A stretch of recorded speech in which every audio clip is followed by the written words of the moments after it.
Olá, estamos aqui para mais um programa As Pessoas Inspiram, nos estúdios da RS Play, canal 524 da Claro Net. Sejam todos bem-vindos hoje para uma pauta muito bacana. Vamos falar sobre filosofia, sobre humanismo, sobre renascimento, com um doutor aqui, né, o Fabiano Camilo, né, ele que é apaixonado aí por essas temáticas, também é empresário, filósofo, psicanalista, engenheiro, né? Tem um monte de profissão aqui que eu nem vou citar todas, né? Vou deixar ele falar aqui para nós, né? Então, seja muito bem-vindo, Fabiano, ao programa As Pessoas Inspiram. É um prazer, Eliane, é um prazer estar aqui contigo e com os teus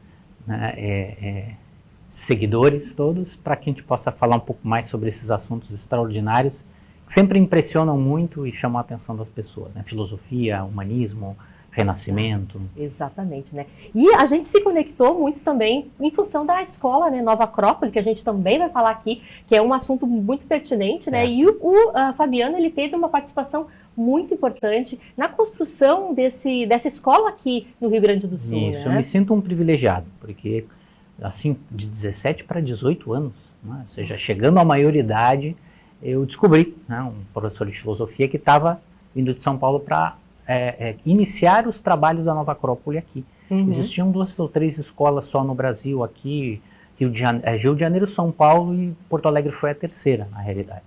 E eu o conheci, me interessei muito, porque já desde da minha adolescência a filosofia era um tema que me impressionava, né, me chamava a atenção, até por essa questão de descobrir mais sobre o nosso eu interior, né, sobre questões importantes dos dilemas humanos, e isso me deixou muito interessado em conhecer. Encontrei na rua, né, conversamos, iniciamos um contato e uma amizade, logo comecei a participar das atividades no início, e logo depois ele retorna a São Paulo, por questões pessoais e profissionais, e eu, com 20 anos, dou prosseguimento às atividades da Nova Acrópole aqui, agora já se passam mais de 30, né, uma escola de filosofia com uma proposta muito interessante.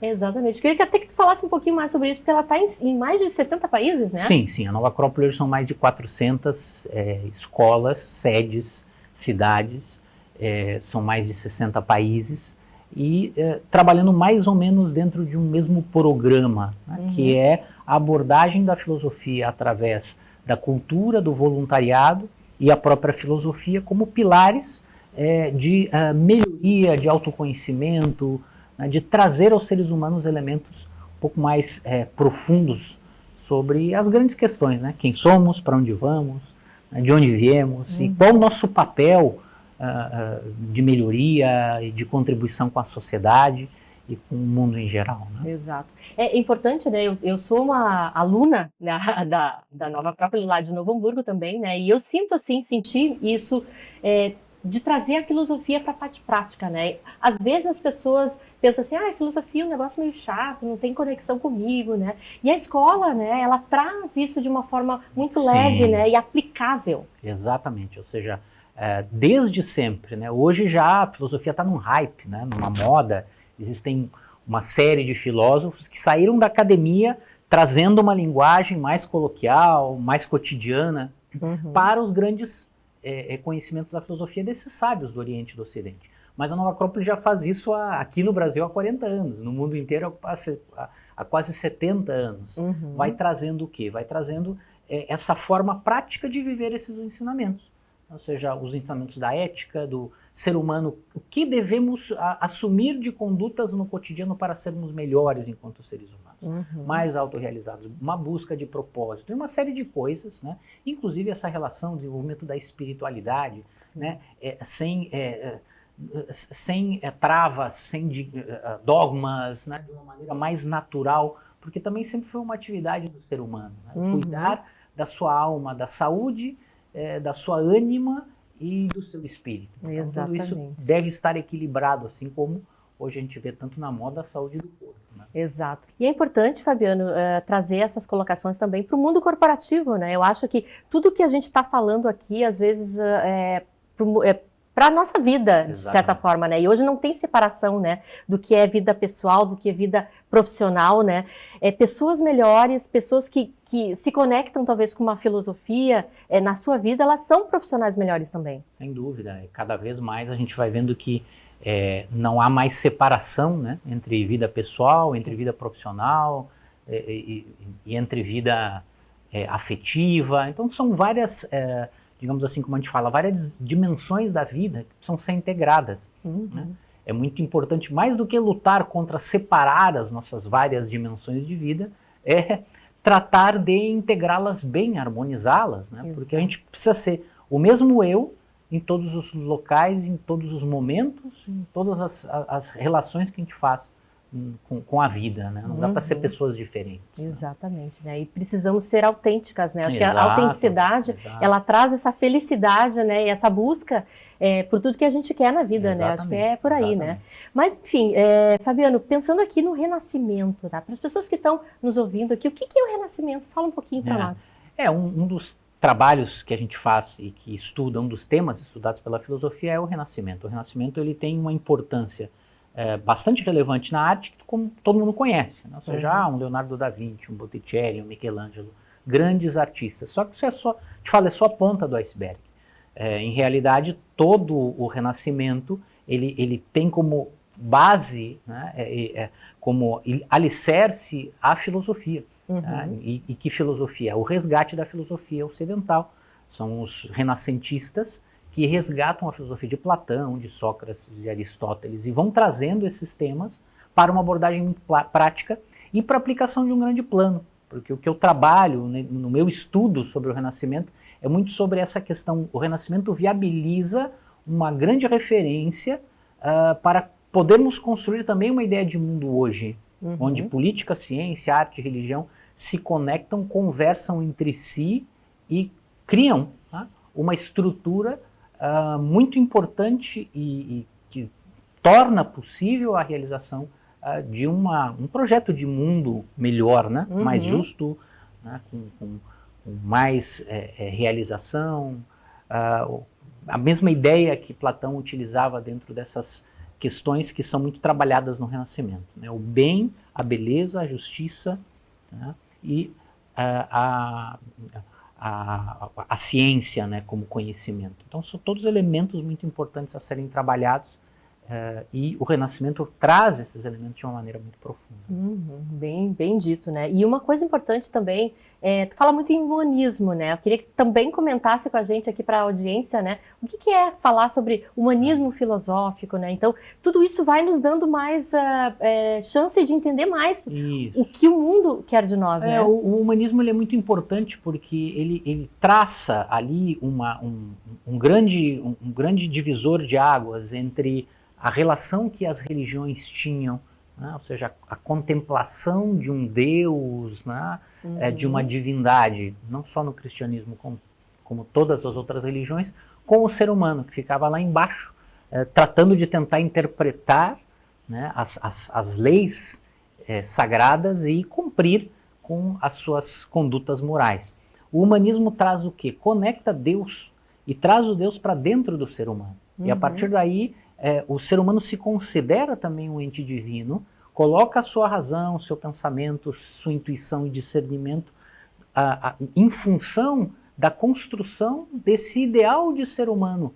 Por isso que os renascentistas chamavam o conceito de homo universalis, porque era justamente, né, não é o homem como espécie, né, o anthropos dos gregos, que é o homem-mulher, a espécie humana trazendo essa relação de religiosidade, de vida espiritual para dentro de si, não só mais com um intermediário, que seria um sacerdote, ou mesmo com a distância que existia entre a divindade e o ser humano. O humanismo é isso, a conexão do homem com o divino e o trabalho do ser humano em buscar esse aspecto divino dentro de si mesmo. E tu tens na tua mini bio aqui que tu trabalha também com artes marciais, né? Como é que o esporte pode ajudar então quem está aí numa linha de frente, né? Numa empresa, né? É líder? Sim, na realidade a gente não considera as artes marciais tradicionais um esporte. É bem colocada. Tu já fez a minha réplica, né? E por quê? Porque a arte marcial tradicional, ela é um caminho também de evolução espiritual. Né?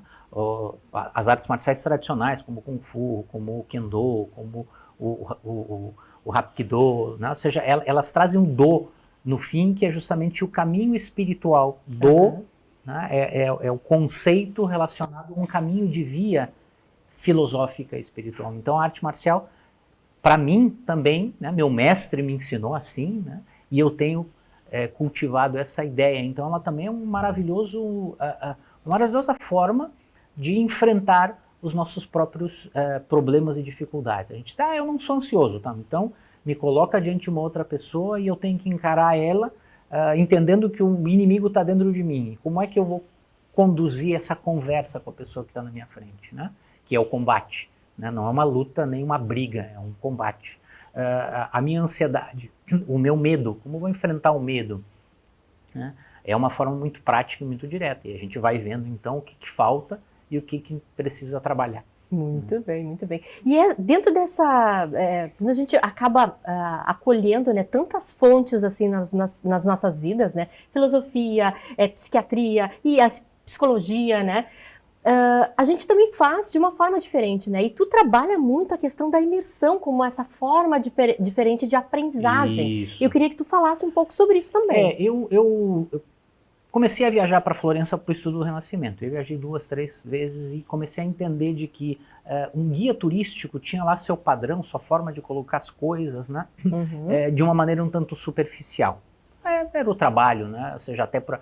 Então o que eu fiz? Eu, como um filósofo e um grande interessado em fazer com que as pessoas pudessem aproveitar uma viagem dessa como uma forma também de autoconhecimento, de aprofundamento sobre si mesmo, eu fui criando uma estrutura que eu chamei de imersão, né, ao Renascimento. E essa imersão são vários dias, só que tem um estudo prévio, as pessoas vão tendo acesso a uma série de temas, a gente vai discutindo, dialogando e criando uma atmosfera para quando chegar lá, a gente poder acompanhar um trajeto, um percurso que vai construindo, pouco a pouco, uma ideia total do que é o Renascimento e do que o Renascimento pode contribuir para o seu crescimento pessoal, para o encontro da identidade de cada um daqueles que viajam e fazem essa imersão lá em Florença.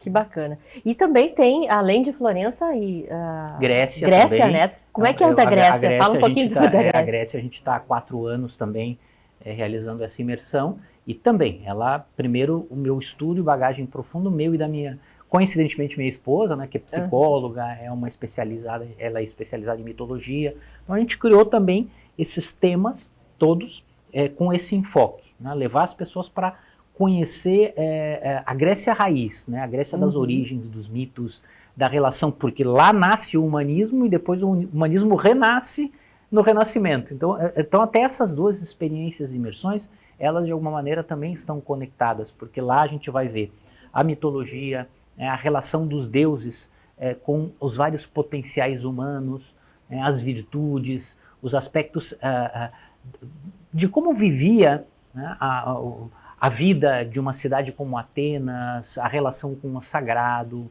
com os ritos e as cerimônias, de uma forma muito bonita. Lá nasce a democracia também, né, como uma busca de justiça social. Então são vários adventos que contribuíram para uma sociedade melhor. Depois vem a Idade Média, depois as coisas se atrapalham um pouco, e hoje, né, a idade, né, da tecnologia full e da nossa forma, às vezes, de uma perda desse sentido um pouco mais profundo, dessa forma um pouco mais lenta e reflexiva de viver a vida.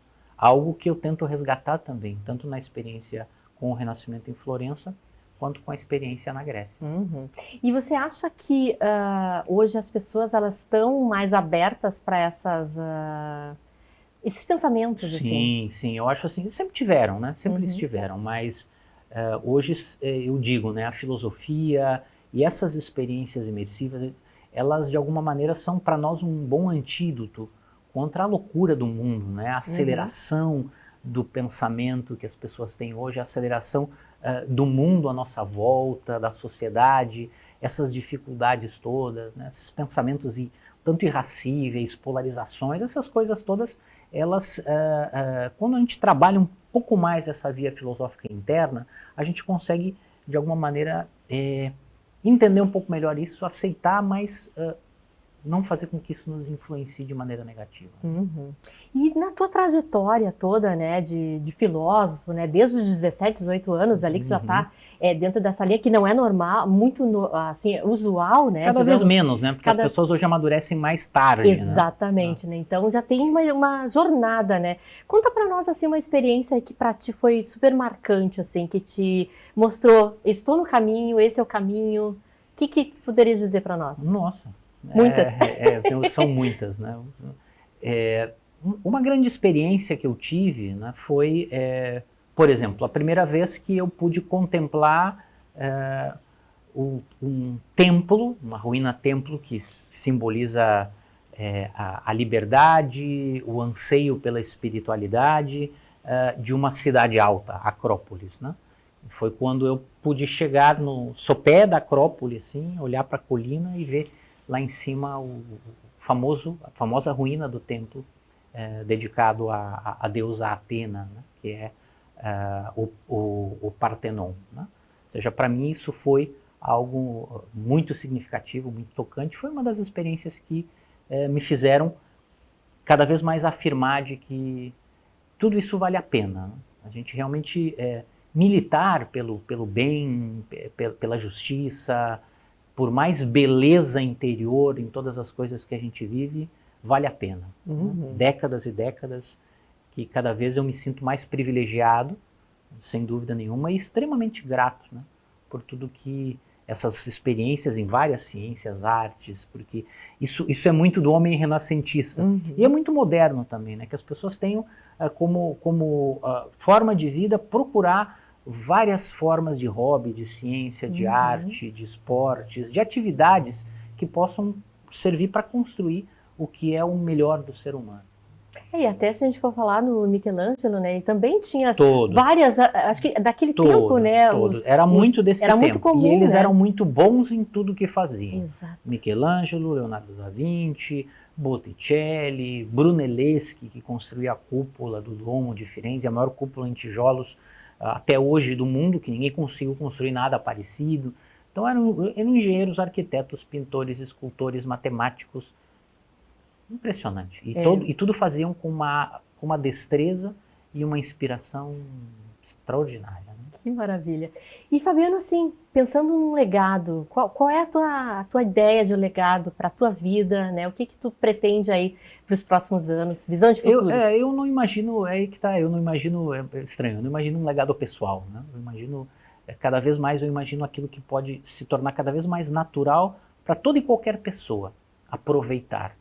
Então, todo esse conhecimento que eu também venho trazendo de Florença, mesmo para as pessoas que não podem viajar, não têm uma condição financeira, todas elas vão sendo transmitidas através de palestras, cursos. Né? A gente está sempre nos entes públicos também transmitindo um pouco da filosofia e de tudo isso que a gente vai aprendendo. Então, o que eu quero deixar é um mundo um pouquinho melhor do que quando eu cheguei aqui. Né? Mas melhor não materialmente, né, não financeiramente, um mundo um pouco melhor, eu digo, espiritualmente, né, como o ideal de mundo. Essa é é o que eu quero deixar como legado. Maravilhoso, maravilhoso. E olha só, a gente tem aqui dentro do programa As Pessoas Inspiram um quadro que se chama, né, que eu denominei para as pessoas trazerem livros inspiradores, né? E eu abri uma caixinha de perguntas lá no meu Instagram e uma pessoa me respondeu com uma indicação de um livro, né? Que foi a minha amiga querida Elaine Deboni, né? E ela sugeriu um livro que eu queria passar para vocês aqui também, que é super bacana, que é Os Sorrisos de Mumbai, né? De Jung Saint Laurent. Né, um autor que fala muito sobre o amor, né, fala sobre a questão da Índia, né, como é lá, então a gente conhece um pouco mais da vida, da filosofia de lá, né, então é muito bacana, fica aí a dica e obrigada, Elaine, pelo carinho de ter enviado para nós aqui a indicação e queria te ouvir com a tua indicação, qual é a indicação do Fabiano? Bom, para mim, livros são, por exemplo, para o público em geral, eu daria uma indicação que é A Guerra da Arte, de Stephen Pressfield. É um livro, para mim, divisor de águas, porque ele nos dá assim como que um golpe, né, na nossa mente, na nossa vontade de querer fazer coisas. Ele foi escrito para que um escritor desbloqueasse para poder escrever, mas ele é um livro de filosofia extraordinário. Que bacana, que bacana. Mais algum? Eu tenho o meu aqui, né? Olha! Que na realidade também é um tributo. Eu escrevo uma pequena biografia, que não é uma autobiografia, mas ao mesmo tempo porque é romanceada, a autobiografia de Lorenzo Magnifico, que foi o neto do grande Cosimo Velho, e através dele se imortaliza esse período do Renascimento. A filosofia, a arte, a ciência, a arquitetura, né? E todo o legado de Florença se torna profundamente alicerçado pelos conhecimentos da filosofia clássica através desse personagem que eu coloco nos seus últimos dias de vida, contando a história de Florença. Que bacana, muito bem. Então, fica mais uma dica aqui para a audiência, né? E queria que tu deixasse as tuas redes sociais, queria que tu falasse um pouquinho sobre uma mensagem final aqui para quem está nos ouvindo, né? Quem está pensando, será que eu sigo pelo esse caminho, né? Como é que eu me aproximo mais da filosofia? Então, eu queria te ouvir. Bom, para se aproximar mais da filosofia, pode nos procurar nas redes sociais, né? Nova Acrópole do Brasil, ali vai encontrar Nova Acrópole Brasil Sul, aqui na redondeza toda, na região sul do país, vai encontrar os nossos cursos, que são, né, sempre abrindo turmas praticamente todos os meses, nas várias cidades aqui do sul e de todo o país. É um curso muito simples, então eu recomendo a todos. E também a minha rede social é Imersões Transformadoras, @Imersões Transformadoras. Ali vocês podem também encontrar um pouco mais sobre o que eu venho trazendo de conteúdo, também dentro dos meus projetos, todos vinculados a esse processo de autoconhecimento e de despertar as pessoas através desses interesses, né, pela arte, pela ciência, pela história, pelas viagens, pela cultura, unindo tudo isso. E também queria te ouvir mais um pouquinho sobre como é que a gente traz isso para dentro das organizações. Tem muitos empreendedores e empreendedoras que estão nos ouvindo, né? Sim, sim. Que é um recado assim específico. Eu desenvolvi um método, né, que é um método, o método renascentista, tá? Digamos assim, é uma metodologia que os renascentistas tinham para trabalhar com esses elementos da arte, da beleza, da intuição, da criatividade, da imaginação. Eu vou trazendo esses conceitos todos e consigo trabalhar isso para o ambiente corporativo de uma maneira bem interessante. Assim. A gente tem um processo de dinâmicas, de práticas e de conceitos bem estruturados que servem muito para poder trabalhar essa conexão com o propósito da pessoa, por isso que eu chamo de life design, com work design, ou seja, o trabalho, o desenho do trabalho com o desenho também social, ou seja, a conexão entre esses três campos presentes, trabalho de uma maneira geral, né, isso é um trabalho que eu faço muito com as empresas. Muito bem. Então tá, já te agradeço aqui de antemão, né, a tua disponibilidade de estar com a gente, né, agradeço também as pessoas que estão nos ouvindo aqui, porque é sempre muito bom, né, a gente ouvir pessoas que pensam, né, que têm uma visão tão ampla como a tua, né, que criam aí novos futuros, né, para o nosso mundo que tanto precisa, né, de uma renovação, né, de um renascimento. Sem dúvida. Né, Fabiano? Obrigada mais uma vez. Obrigado a vocês. Muito obrigada, gente. Já agradeço e também peço para estarem comigo na próxima semana com mais um programa As Pessoas Inspiram, que vai estar muito bacana também. Uma boa semana e até breve.